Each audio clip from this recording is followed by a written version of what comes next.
तो नमस्कार, आप सभी का स्वागत है महाविद्यालय के इस यूट्यूब चैनल पर। आज हम बात करने वाले हैं मुद्रा के अर्थ की, या what is the meaning of money. मुद्रा का अर्थ क्या है, ये आपके बीए पार्ट 3 का जो पेपर है, money, banking and public finance, उसका पहला टॉपिक है। चलो देखते हैं मुद्रा का अर्थ। देखो, मुद्रा वैसे हम सभी फेमिलियर हैं, मनी, पैसा। लेकिन यहाँ पर हम देखेंगे इसकी शुरुआत या ये नाम कैसे, नामकरण इसका मनी कैसे हुआ, क्यों नहीं इसको दूसरा नाम दिया गया।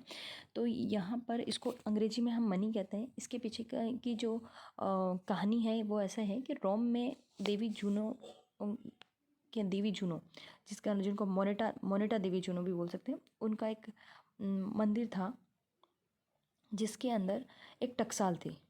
उन्हीं के मंदिर के अंदर सिक्के बनते थे, जिसके उन सिक्कों के अंदर क्या था, एक तरफ देवी मोनेटा का मस्तक मतलब वो छपा हुआ था। तो जब वो उन्हीं सिक्कों और उसी देवी मोनेटा के नाम से उनको मनी कहा जाने लगा। मोनेटा देवी का मतलब अर्थ ये जाना जाता था कि मतलब वो सुख देने वाली है, इसलिए मनी को भी हम मानते हैं कि मुद्रा से इंसान को सुख की प्राप्ति होती है, या मतलब मुद्रा हमारी बहुत सारी आवश्यकताओं की पूर्ति करती है। सुख तो हम डेफिनेटली हम नहीं बोल सकते, लेकिन हमारी बहुत सी आवश्यकताएं हैं वो मुद्रा के द्वारा ही पूरी की जा सकती है, मुद्रा से ही संभव है। तो इस तरह से हम यहाँ पर देख सकते हैं मनी जो शब्द है वो मोनेटा देवी मोनेटा के नाम से आया है। ठीक है, अब यहाँ पर आगे हम बात करते हैं। सामान्य अर्थ में मुद्रा सिर्फ उस वस्तु को कहते हैं जिनको केंद्र सरकार ने सिक्कों और नोटों के रूप में छापा है। जैसे अब हम देख रहे हैं प्रचलन में जितने भी सिक्के हैं, जितने भी नोट हैं, वो सब क्या है, मुद्रा है। ठीक है, लेकिन अब जब हम इसके व्यापक अर्थ में हम इसकी बात करें तो हम मुद्रा में बहुत सारी चीज़ों को शामिल कर सकते हैं। मुद्रा वह सब है जो मुद्रा का कार्य कर रही है। ठीक है, जैसे आज आप बैंकिंग ट्रांजैक्शन कर रहे हैं, यहाँ पर चेक भी वो उसका काम कर रहा है, या आप किसी को कुछ सामान अपना शेयर बेच देते हो तो उससे आप कुछ खरीद रहे हो, आपने कुछ बॉन्ड खरीदा वो बेच दिया, उससे कुछ लिया।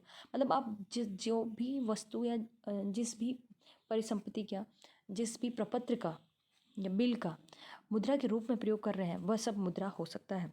ये इसकी एक व्यापक परिभाषा के अंदर शामिल किए जाते हैं। वैसे हम देखिए तो जितने भी सिक्के और नोट है वो तो मुद्रा है ही।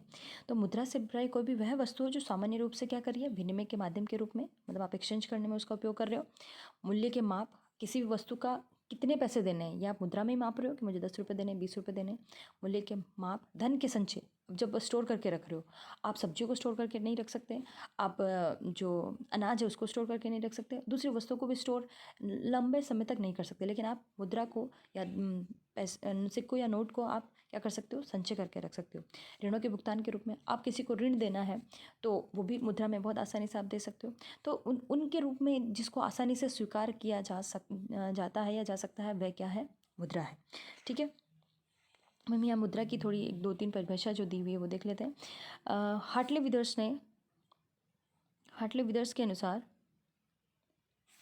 मुद्रा वह सामग्री है जिससे हम वस्तुओं का क्रय विक्रय करते हैं। ठीक है, इन्होंने बहुत ही सिंपल सी डेफिनेशन दी। उनके अनुसार जिनसे भी हम वस्तुओं सेवाओं का क्रय करने के लिए जो मुद्रा प्रयोग में लाई जा रही है। अब देखो, इससे पहले हम ये बात करें, इससे पहले क्या था, मुद्रा से पहले इकोनॉमी के अंदर बार्टर सिस्टम था, जिसको हम बोलते हैं वस्तु विनिमय प्रणाली। वस्तु विनिमय प्रणाली की हम बात करें तो वहाँ पर जब आप आज भी आप देखते हो कि गांव में 2-3 फैमिली आपस में ही, जिसके पास मान लो गेहूँ ज़्यादा हुआ है, किसी के पास चने हुए हैं, तो वो गेहूँ उनको दे देगा और उनसे चने ले लेगा। ठीक है, ऐसा होता है।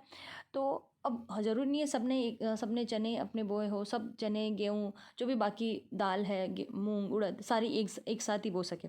तो जिसके यहाँ ज़्यादा पैदावार हुई है वो उनसे एक्सचेंज कर लेते हैं। तो वस्तु के बदले वो क्या कर रहे हैं, जो उनकी आवश्यकता की वस्तु है वो एक्सचेंज कर रहे हैं। तो ये बार्टर सिस्टम ही था। लेकिन प्रॉब्लम क्या थी इस बार्टर सिस्टम में, कि मतलब ज़रूरी नहीं है कि जो आपको वस्तु चाहिए वो सामने वाले व्यक्ति के पास हो, और जो सामने वाले व्यक्ति को चाहिए वही आपके पास हो, तभी आप क्रय विक्रय कर सकते हैं। अदरवाइज़ तो पॉसिबल ही नहीं है। तो सबसे पहले तो ऐसे व्यक्ति को ढूंढो जिसको वो वस्तु चाहिए जो आप देना चाह रहे हो, और उसके पास वो वस्तु हो जो आप उससे लेना चाह रहे हो।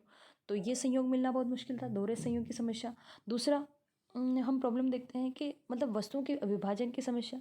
अब मान लो जैसे किसी को कुछ घोड़ा खरीदना है और आपको अपना अनाज बेचना है, तो उसकी वैल्यू का माप कैसे करोगे। मान लो उसको आप उसको विभाजित नहीं कर सकते ना किसी भी वस्तु को, तो पॉसिबल नहीं है ये भी।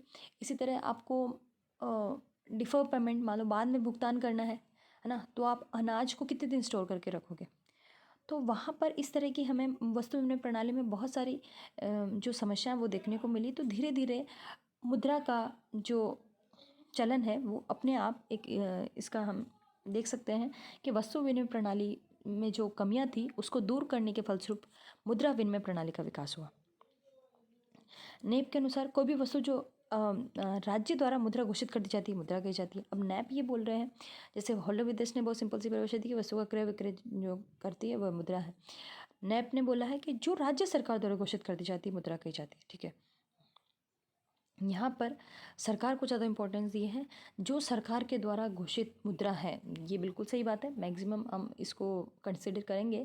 आज जैसे किसी भी मान लो जैसे भी डिमोनेटाइजेशन हुआ, तो उस समय क्या हुआ, सरकार ने क्या बोला कि जो 1000 या 500 के नोट है वो चलन में नहीं रहेंगे। सरकार ने उनको मुद्रा के रूप में अघोषित कर दिया, मतलब मुद्रा नहीं रहेगी, तो वो मुद्रा का विनिमय नहीं कर सकती, कोई भी लोग उसको एक्सेप्ट नहीं करेगा। तो जब तक यदि राज्य उसको मुद्रा रूप में घोषित नहीं कर रहा है, तो वो यदि नहीं कर रहा है तो मुद्रा का कार्य नहीं कर सकती उतना जितना कि आम चलन में हम उसको एक्सेप्टेबल है। बाकी ठीक है वो हो सकता है, लेकिन राज्य की भूमिका बहुत महत्वपूर्ण है कि कोई भी मुद्रा क्या हो, राज्य द्वारा मुद्रा के रूप में घोषित हो। निकट मुद्रा के केस में हम बहुत सारी चीज़ों को भी शामिल कर सकते हैं, वो आगे देखेंगे। मार्शल के अनुसार क्या है, मुद्रा में वे समस्त वस्तु सम्मिलित की जाती है जो विशेष समय अथवा स्थान के बिना संदेह या विशेष जांच पड़ताल के वस्तुओं सेवाओं को खरीदने और वे के भुगतान के साधन के रूप में सामान्यतः स्वीकार की जाती है। देखो मार्शल ने यहाँ पर जो फोकस किया है उसकी स्वीकार्यता के सिद्धांत पर उस परिभाषा दी है। इसका भी हम एक एग्जाम्पल ले सकते हैं, जैसे 10 रुपये का जो सिक्का है अभी वो राज्य सरकार के द्वारा मान्यता भी प्राप्त है, उसको क्रय विक्रय में भी यूज़ में होता है कभी कभी, कि कहीं कई जगह हो भी रहा है। लेकिन स्पेशली आप यहाँ पर जैसे बात करो अपने यहाँ पर, तो लोग 10 रुपये के सिक्के इजीली नहीं लेते, वो बोले कि नहीं चल रहा है। अब लोगों में किसी कारणवश उसकी स्वीकार्यता खत्म हो गई, तो वो मुद्रा का काम तब तक नहीं कर सकता जब उसको लोग स्वीकार ना कर ले मुद्रा के रूप में। तो ये स्वीकार्यता का सिद्धांत जो है वो बहुत ही महत्वपूर्ण है, जो मार्शल ने इसमें कंसिडर किया है, जो मुद्रा की परिभाषा में शामिल किया जाना चाहिए। इसी तरह सेलिगमैन के अनुसार मुद्रा व्यवस्था जिससे सामान्य स्वीकृति प्राप्त हो, सेलिगमैन ने भी यहाँ स्वीकृति के आधार पर इसकी परिभाषा दी है।